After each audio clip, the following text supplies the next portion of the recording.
The Dodge Charger returns with gas power with the 2026 Dodge Charger 6-pack Scat Pack. And in this video, I'm going to cover the exterior, the interior, take it for a drive, including on the infamous tail of the Dragon. I'll also take it down a drag strip, take it on a skid pad and slide it around, as well as also talking about the pricing and how it compares to the competition.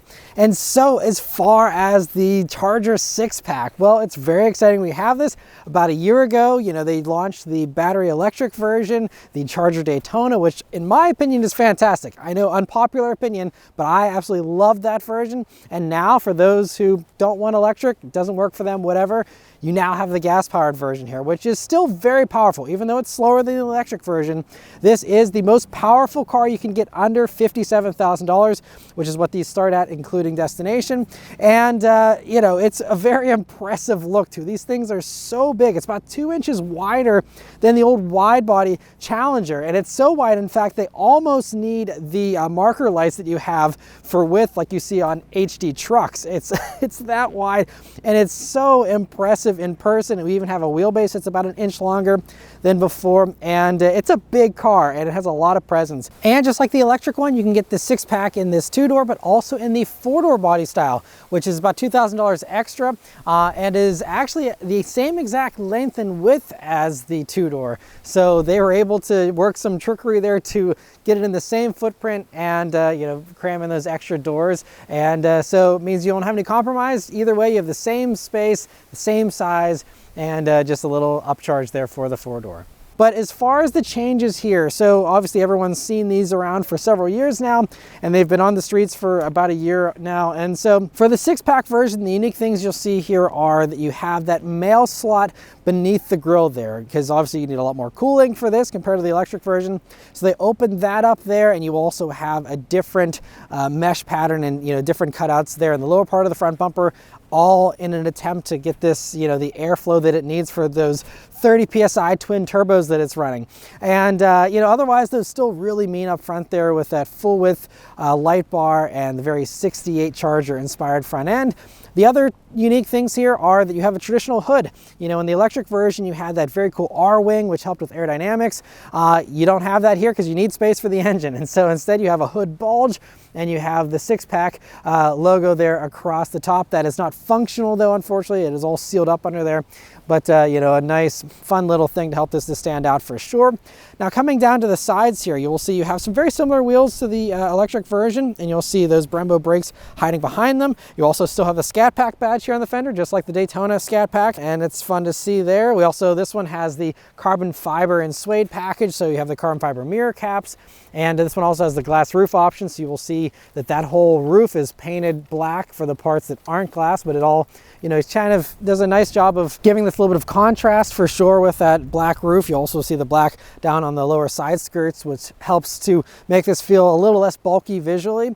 And then going out to the back there, you'll see the racetrack tail lamps with their new iteration here for these new Chargers. And the unique thing out back, of course, is you have exhaust tips, and real exhaust tips instead of the Fratsonic chambered exhaust thing that you had in the lower part of the rear bumper on the electric one. Now you have a different rear valance there that accommodates those exhaust tips. But otherwise, it's all the same out back. You have that nice little rear spoiler there built in, and of course the hatchback practicality, which I'll talk about in a minute. But overall, it just looks so cool and mean, and I also love that they offer it in so many fun colors. Dodge takes the crown, I think, for the most fun colors you can get. The interior of the 2026 Charger is basically the same between the gas and electric versions. So I already covered this last year, but it's a very impressive interior. It's got a really cool design to it, some really cool ambient lighting that you get in the Plus package, where you get 64 color attitude adjustment ambient lighting, which is fun. But just, you know, the way it sweeps up on the doors. This one also has this carbon and suede package, so you have these giant chunks of carbon fiber, and it's all just a very impressive interior. And so anyway, first thing, sitting down in these seats. So this one has the 12-way adjustable high back bucket seats. They're an option even on the Plus trim. The lower regular Plus seats are going to be 8-way, more ordinary seats, and then there's also just the basic seats, I believe, are 4-way, and the you know, lowest version of these. And so anyway, these seats here, these top ones are very nicely done. They have adjustable bolstering, adjustable lumbar, 4-way lumbar. You even have adjustable thigh support here. They're heated and ventilated seats, and the ventilation works very well. And I just love how they can really get nice and snug, but you can have them, of course, as wide open as you want to, and just very comfortable seats here too. We've been driving all morning in these seats, and they've done a great job. Now moving on to the steering wheel here, you have a really cool wheel that has a flat bottom and a flat top. The flat top is to help give you better visibility through into the gauge cluster there. And it's a nice wheel. It has a good 9-3 grip, nice little 10 and 2 notches, just a few buttons here on it, but it's not overly complicated, and I love that. You know, the drive mode selector down here. Now you don't get the power shot button you get on the other side like you get in the electric, because you don't have power shot here in the gas versions. You do have paddle shifters here though, and you have also the little buttons here right beneath them. And you know, good 9-3 grip, nice little 10 and 2 notches, but I do wish these paddle shifters were a little bit bigger. The gauge cluster here in the Charger is a 10.25 inch display as standard, but this one has the Plus package, which gives you a 16-inch gauge cluster, which I think is the largest in the segment whenever we're talking about segmented screens, and it's very impressive. Nice large display, and it doesn't have a ton of customization to it. You can, you know, scroll through in the middle there and see your usual stuff you're used to from other, you know, Mopar products, and you can customize the appearance with 3 different views. So there's just the regular gauges, there's a very simple view, and then there's the map view, and there's a little less info than I would like, and some interesting choices like the manual gear selection for showing you what gear you're in. That's in the bottom right, and I wish it was kind of closer to the tack. That's usually where most others put it. So minor little nitpicks like that, but otherwise, you know, it's a very nice gauge cluster and gives you all the info you need. And it's fun to have the you know, track apps and get all the info as far as G meters and timers and all that stuff. And so yeah, really nicely done gauge cluster.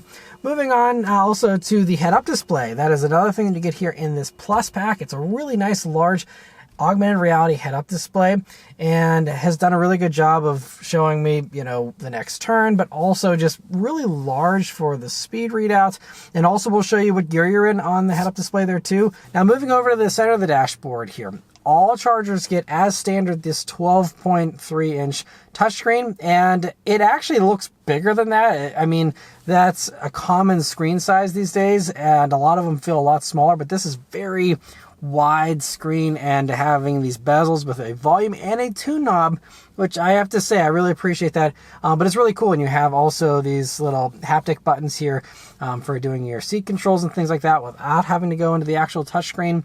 And the system is the Uconnect 5 system we've been familiar with from other stuff for the past several years now. It has wireless Apple CarPlay, wireless Android Auto. Everything is nice and easy to use. My one complaint remains with this system though, that whenever you are having like the home screen up with multiple tiles, instead of just clicking into anywhere in that square to pull up like a larger map view, for example, that doesn't register. You have to go to the tiny little corner and see the little expand button, and that's the way you do it.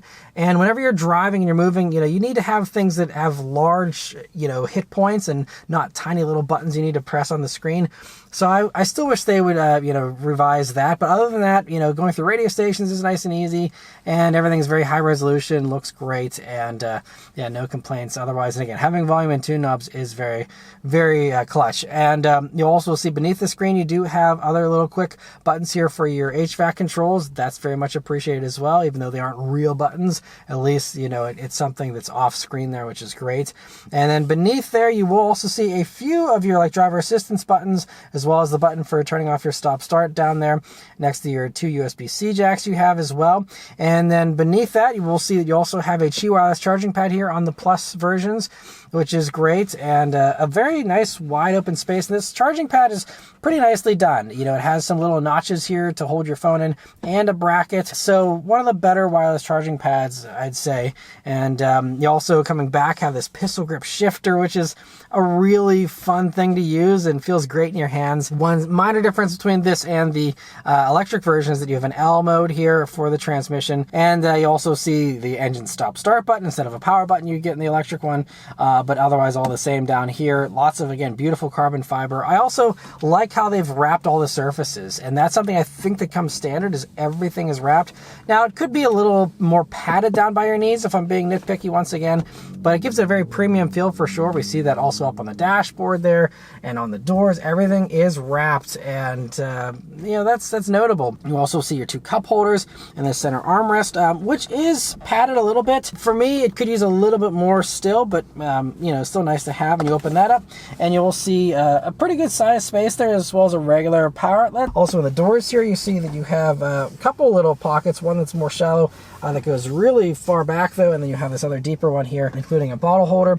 Also, I forgot to mention, you'll see on the door here your buttons for your memory seats. You do have memory seats here in the Plus version as well, which is great. And also you'll see in this area the speakers for the Alpine stereo that this has here in the Plus version. It's an 18 speaker, 914 watt stereo, and I haven't really connected my phone or anything. I've just been listening to satellite radio a little bit here, mostly listening to the sound of this car. But it sounds very good from, you know, first little impression, and I'll have to spend some more time with it to really say, but you know, I have no complaints so far, and I'm sure it'll be completely fine.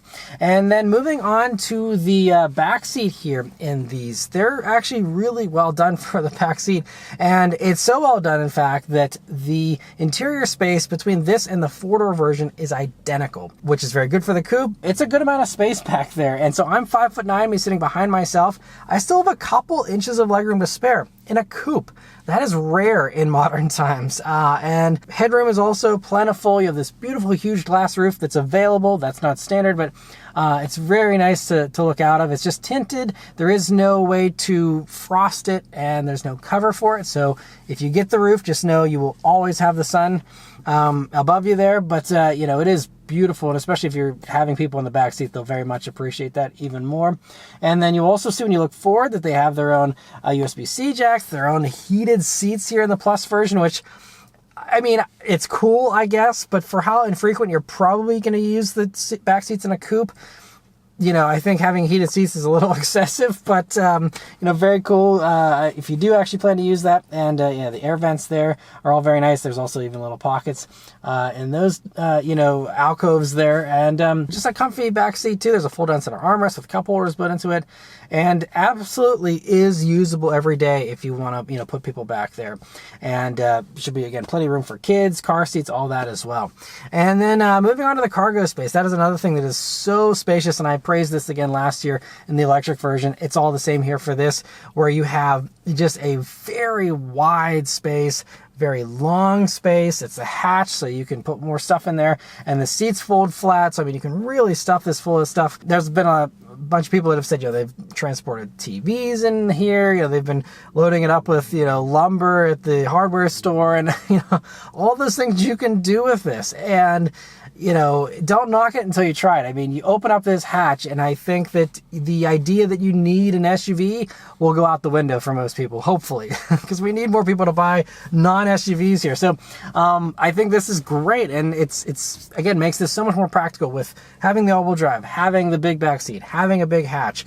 It really, again, eliminates a lot of those barriers to entry that a lot of people had previously with muscle cars in general, and now you can have this stuff and not have any compromises, really. And I love how they've executed this. They've done it so well, and I wish that others would copy this to keep, you know, cars like this around, and, you know, allow them to stay very practical for people. But anyway, so that's about it as far as this interior, and so we're just going to turn on and go for a drive here. So the Charger here has this nice Dodge key that has some like carbon fiber kind of look to it here, and just some basic buttons there in the back, and you know, it's a little bit on the thick side, but honestly, it's a nice size key. Not too bad at all. And of course, there are all keyless access, keyless entry, and push button start. So you just leave the key in your pocket, hit the engine start button. There we go, and it roars to life. And you get a nice loud sound. That was not a cold start, but you know, it sounds very nice when you start it up.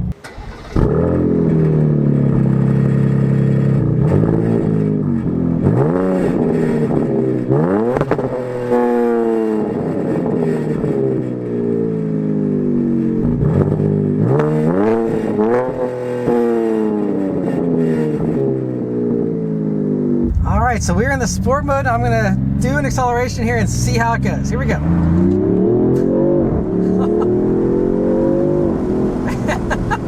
Okay, it's a good amount of power here. We will do a full launch at the drag strip later for maximum attack, and I have the window down just so you can appreciate this sound.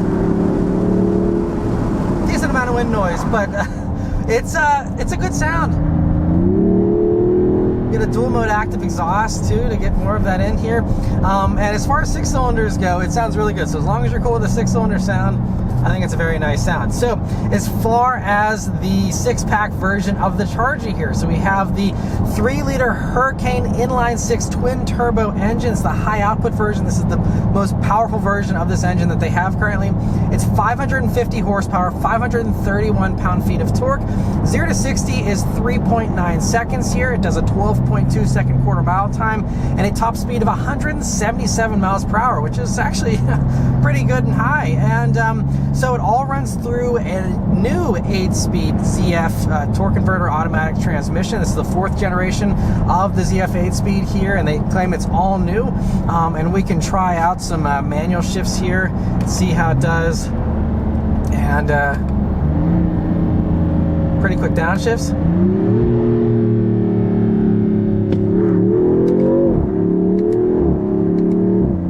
Okay, so really good. Shift speeds are right in line with the prior gen, in my opinion. I'm not sure why they did an all new one or really what the benefits are. We haven't heard too much about this transmission just yet, but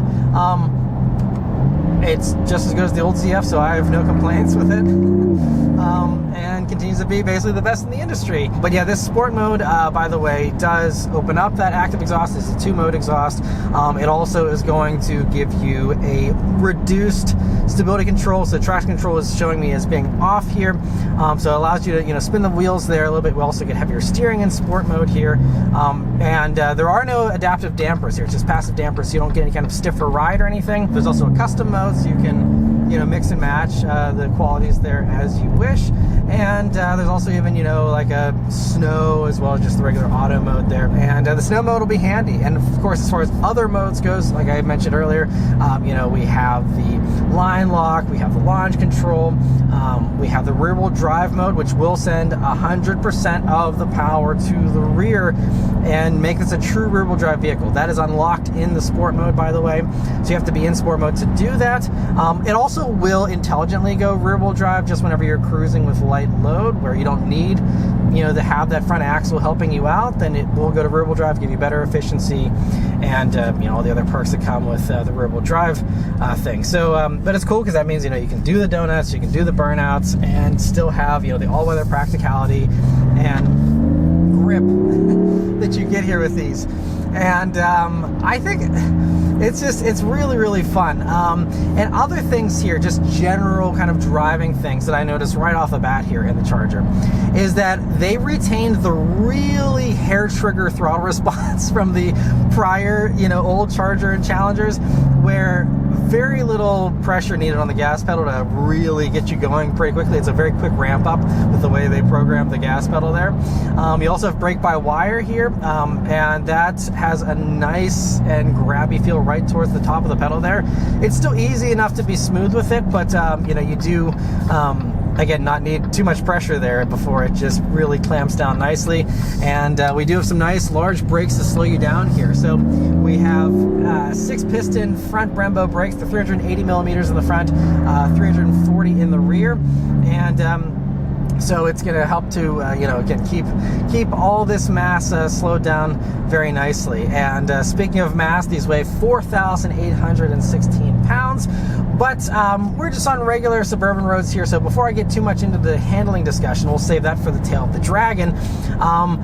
The other just general drivability things I can mention here briefly. So right now we're on a little bit of a more narrow road, and this is a wide vehicle. I think it's 2 inches wider than the prior wide body, they said. It's so wide that it almost needs marker lights like a heavy-duty truck because of how wide it is. I mean, really wide. In tight spaces, again, you're going to want the 360 camera probably for that. But you know, it definitely gives you a lot of presence on the road. You know, but you do have to be mindful of your corners here, and it is kind of crazy on even, you know, a normal kind of country road like this, that I'm looking in my mirrors and I am basically maxed out on both sides there. So it's kind of funny. But you know, otherwise though, visibility is very good, thankfully. You have, you know, pretty thin A-pillar. The hood comes up a tiny bit. It is a higher hood than the Daytona, but hasn't gotten in my way. It's very easy. Side mirrors are a little on the small side, but for the design aesthetic, it's worth it. And, you know, again, totally fine. You do have the blind spot monitoring and all that to help you out. View out of the back is great. You know, the nice large rear glass is very easy to see out of. And then again, you have all the assistance beyond that. And the ride also, I mean, this is a pretty nice road that we're on here currently, but the ride is nice and smooth. And, you know, they did obviously have a bunch of improvements with this new platform. It's about, I think they said like 20% stiffer as far as the platform rigidity. They also say that like the ride quality is like 32% better. And I'll do another little acceleration. Yeah, it's the second you put your foot down, I mean, it is very responsive. I love that, especially here in sport mode. I mean, there is no delay, there's no thinking period like you get with some other modern automatics. There's no waiting around, and I love that. That's something that annoyed me, for example, with the automatic in the Mustangs in the past and others, where there's always a disconnect that gets in the way of your fun. This doesn't have that. It's instant response, instant telepathic understanding of exactly what you want to do, really. And it's just very, very well done. And I love, again, they stuck with ZF. They didn't try and reinvent the wheel here or anything. They just said, hey, this is the best, let's stick with it. And it certainly is. Now, if you don't need this much power, though, the other thing is that there is going to be a standard output version that's available in the first half of 2026. We don't have any specific date for when that'll be available, but eventually that'll come online too. That has 420 horsepower and I believe 468 pound-feet of torque. So if you don't need this much power, you just want the cooler looks, and you still have 420 horsepower, still really quick, and you want to save yourself, you know, the few $1,000s for that, you know, that's a great option that we have here as well. I like the little burble that you get there on the upshift and the perp. It's I like this sound. It's a more muscly version of a B58 BMW motor, in my opinion, as far as how it sounds. It's got a deeper tone to it, but very much, you know, a similar kind of character, I think, in a way. I mean, they're both, you know, 3-liter motors, 6 cylinders. So, I mean, but yeah, that's, I've just been really appreciating that. Now, as quick as this is, though, it is important to note that for $5 more, it is more expensive, but the Daytona Scat Pack, the 670 horsepower, a 3.3 seconds 0 to 60 times, so a big reduction over the 3.9 of this. That is still clearly the faster car. I was very impressed with the electric version last year whenever I tested it out. And so, you know, but I know electric doesn't work for everybody. And so it's great that we have something that's still very quick and very punchy, but just know that electric one is still the top dog if you want the fastest thing in a straight line. All right, so now we are on the tail of the Dragon, and you know, this is going to be interesting because this is a big car. It's wide, it's heavy, and this is where Dodge wanted to show off what this thing can do. And so we will give it a try here. We got even a little bit of salt there on the road, so a little bit of a slip there, and that was fun. And speaking of slip, that's the first thing we can cover here as we start attacking these corners at a reasonable speed. Is, you know, you have an all-wheel drive system as standard here in the Charger, and that's again really great for that all-weather capability. And the really nice thing is that, again, you have the rear-wheel drive when you want it, but it still does have all the good mechanical goodness that you enjoy from the rear-wheel drive Mopar stuff of the past. We still have a mechanical limited slip differential there in the back, and you know, you do have a wet clutch all-wheel drive system, so it can intelligently divvy out the power. So in regular mode, auto mode, it's going to be a 50-50 split. When you go to sport, it's going to be a 60-40 split. And I believe also if you are in the custom mode and you have the propulsion in its sport setting, I think that also does put it in that mode. So you have 40% in the front, 60% in the rear. And as far as weight distribution too, that's another thing, speaking of front and rear. So they did a pretty good job. This is 55% in the front and 45% in the rear, so a little bit front heavy, but as you know, we push it a little bit there. I mean, it has no problems. You're also aided by the fact you have 305 wide tires here in these with the package that makes that available. You can go down to 275s. That's what's standard. They're 275 wide tires, and by the way, it's all season. They're Goodyear all seasons. But I mean, even though they're all seasons, you have so much grip with again 305s we have here on these as equipped, and again at very legal speeds here on the Tail of the Dragon. It's handling it all very well. I also really like the steering. It doesn't have a ton of feel to it, but it's very nicely weighted and just feels very direct and very easy. I'm also, because I'm in the custom mode here, I have a little bit of a lighter steering feel because we're doing lots of turns here, 318 turns I believe on the Tail of the Dragon. So I don't really want the heavy sport steering. So that's one of the nice perks here of this custom mode. But the steering, I'm just really appreciating also that it's a fairly quick steering rack as well, so I don't have to be spinning this wheel a bunch, which is appreciated because we do have a flat top and a flat bottom, which is very cool and is needed for this gauge cluster. But it's a little bit trickier whenever you're shuffling and spinning the wheel around and stuff, because you have a constantly changing radius to it here. But I like that the transmission, in again the sport setting especially, gives me downshifts when I want them. I'm not waiting for power, and it's also great that you have so much power too. So it's not really super dependent on the transmission. Obviously, I mean, you need to be in the right gear, but I think they said something like 88% of the torque comes on at 2,500 RPM. So you get a large majority of that very early on. Now, I will say again, the electric version, you get full torque from zero. So that's still going to be, again, the punchiest way to get off the line and to punch it out of corners and stuff. But, one downside of the EV for sure is the fact that you have more weight. It's, a lot heavier compared to the gas version here. So that is, one nice improvement here of going for the gas version for sure. But again, we're not talking about any kind of featherweight here either way, so, but, nice that you do have a little bit of a lighter curb weight here. Yeah, I got more of these hairpins, which are my favorite kind, uphill hairpins here. And, we got a little bit of treatment on the roads there, so it's going to make things even more interesting here, because it is fairly chilly. We're doing this here in November, middle of November here, and it was pretty cold this morning. It's currently 33 degrees, actually, so not ideal conditions to tear up the tail, but again, this keeps us at nice safe speeds, and it is a regular road. There's other people. I'm now caught behind traffic here, for example, and but even at taking it at low speeds, especially this time of year, beautiful leaves here falling around us. It really is like something out of a movie. But on the tail here, it's a lot of fun, and actually it's handling this better than I expected, to be completely honest.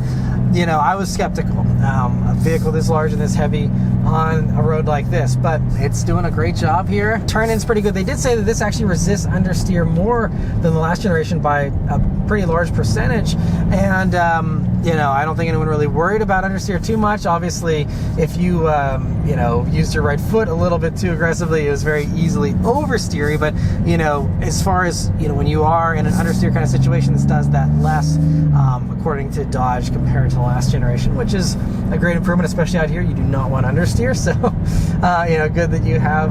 But the front end really is very nice and sharp, even though the weight distribution is kind of different here, and you don't have the lower center of gravity of the EV version. It doesn't feel very nose heavy to me, and I actually thought it would.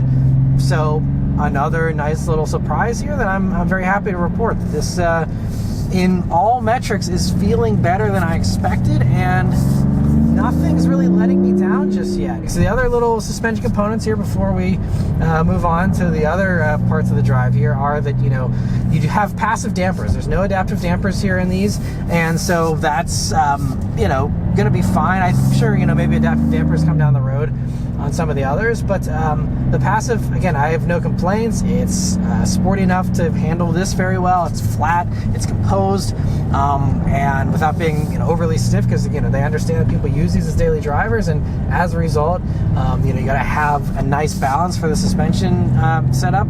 And this does that very well. So you have forged links in the front there, and then in the rear you have a 4-link rear suspension and independent, of course, and all that. And yeah, does a really good job here of handling tail of the dragon. It's again, I have to commend Dodge's bravery for having all of us, journalists and reviewers out on a road like this in a car like this, but it holds up very well. And now just doing some more relaxed driving here off the tail of the dragon, but at some higher kind of cruising speed, still on a nice, beautiful back road here. The other thing that I'm really appreciating about the Charger is just this comfort. And, I touched on that earlier, but I really love vehicles like this that are grand tours, that you can go and have fun on a back road. You have a bunch of power, but you also have a bunch of comfort. And just sitting back and cruising, taking in the beautiful sights and all that, it's just a really comfy cruiser. And so if you are just buying this, again, to just be a nice daily driver, this is going to be such a good daily driver. In addition to all the practicality stuff, all the modern, technology and everything, it's such a nice cruiser. I'm so impressed with, again, passive dampers and everything, just how nice this thing drives. It's really just gliding along here, and I could do this all day. And we've got a little tunnel, so let's see how it roars through here.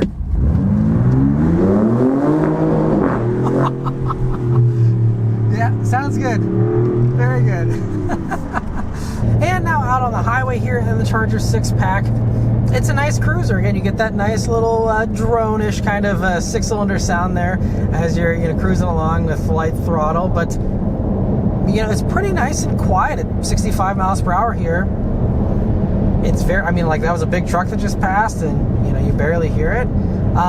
It's actually quieter in here than I was expecting. So very impressive as far as all that goes. Now, as far as the safety technology goes here in these, they actually come really well equipped as standard. So we have standard adaptive cruise control, automatic emergency braking, standard blind spot monitoring, rear cross traffic alert. Those are things that were options in the past. So now all of that is standard. So really the only thing, you even get like standard park sensors, which is helpful in a car this large. The one thing you might want though for a car this large is the 360 camera, and that is an available option, thankfully. And it also does have a turn signal view. So when you put your turn signal on, you'll get a view of that. So you have that here as an optional package. I believe that comes on the Plus versions. So you're gonna have to go for that, I think. I would certainly want the 360 camera in a car this big. But otherwise, though, it's just great that you get so much standard safety equipment. All right, so we're gonna go for a drag strip launch here. Hard on the brake, all the way on the gas. Okay. Release the brake, boom. Boom.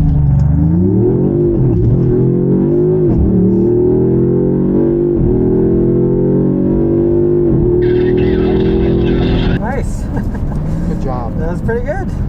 And out on the Skidpad in rear-wheel drive mode, I was really impressed with the balance of the car and how easy it was to control the slide. This was definitely one advantage over the Daytona, where the full power of the electric powertrain coming on instantly made that one a lot more challenging to drift. If you're a fan of hooning, the 6-pack is a great car to do it in. Also, I usually talk about fuel economy, but Dodge isn't providing the MPG for the 6-pack at the time of me filming this, but we should have those numbers soon because these will be arriving at dealers before the end of 2025. Lastly though, let's talk about pricing and how it compares to the competition. So the 6-pack Scat Pack starts at $56,990 including destination, and these cars we are driving cost just over $69,000 with just about every option added on to them. The 4-door will add $2,000 onto the price of any of these, and those will begin arriving at dealers in the first quarter of 2026. After that, in the first half of 2026, the RT will arrive with its $5,000 savings, starting at $51,990. And if you're looking to get the best price on a Charger or any vehicle, you're definitely going to want to head over to mattmotoring.com and click on the new car quotes page. There you'll get access to dealer invoice pricing, as well as getting connected to a local dealer, so you can check out these for yourself and see what you think about the new Charger.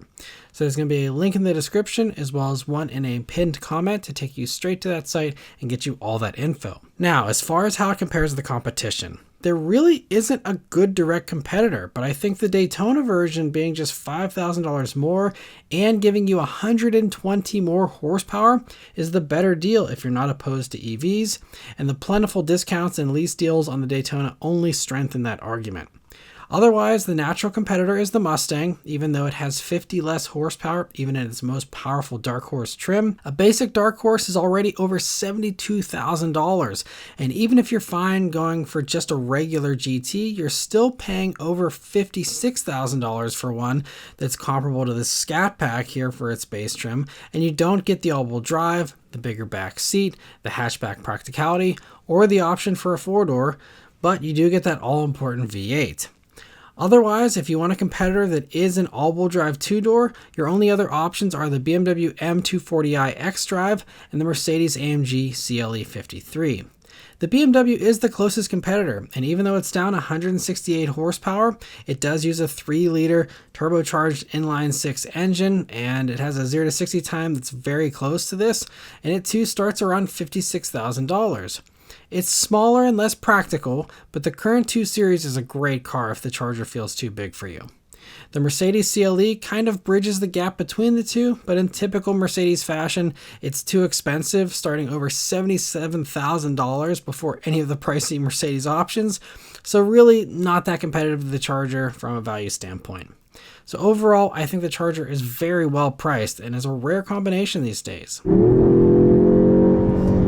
Alright, so after a whole day of driving the Charger here, this thing is so much fun. It's so awesome. You know, it's very easy to drift. It's very easy to take down the drag strip. It's a blast to drive around the roads. It's comfortable. It turns heads. It does everything. It does it all in weather. You know, it does it all with, you know, practicality. It just does everything. I mean, I think after the entirety of the driving, the only other little nitpick that I can say is that the throttle response, I actually wish there was a little more ramp up and it was a little less abrupt, but that's my only complaint with this thing. Otherwise, it is fantastic, and I honestly don't want to give this thing back, but you know, overall, yeah, I love these. If this is what you're after, is, you know, you want the awesome Charger, you want all this new stuff, but you know, don't want the electric thing, this is great. I think, you know, personally, the electric one's still more impressive in a straight line, and you know, I still prefer kind of the more radical look of that one, but I think, you know, again, if you just want the gas stuff and, you know, you're happy with a 6-cylinder sound, which are, you know, some caveats for sure, but if you don't mind the 6-cylinder sound, I think it sounds fantastic. If you're used to BMWs or you're used to other things, you don't need to have a V8. I think this is fantastic. It's, again, just so much car for the money as well, you know, having the most power, and also just a lot of luxury, a lot of tech. Obviously, these ones were in here, you know, aren't that low starting price, but still, you know, you get a lot of car for your money even in that base one. And yeah, these things are just fantastic, and there's really no compromise. But yes, that's all of my thoughts here on the 2026 Dodge Charger 6-pack. Let me know your thoughts on it in the comments below. Huge thanks to Dodge for providing me here with this opportunity to review the 6-pack for you guys today. Be sure to watch my review on the EV version, the Daytona, if you want to hear what that version is like and all the perks of that. And yeah, but thank you all very much for watching. Please leave a like and subscribe to keep these videos coming, and I'll see you guys in the next one. Take care.